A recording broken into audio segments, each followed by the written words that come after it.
இந்த நாள் வரை வண்டியை விடவில்லை. வண்டியை விடாம நாள் கணக்கா சுத்திக்கிட்டு இருக்கா.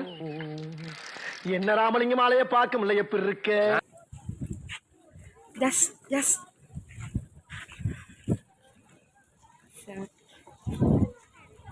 உங்க ஃப்ரெண்ட்ஸை பத்தி சொல்லுங்க. உளுந்து வடையின் உள்ளே இருக்கும் ஓட்டையால் என்ன பயன்? ஒரு பயனும் இல்லைங்க சார். அப்படித்தான்.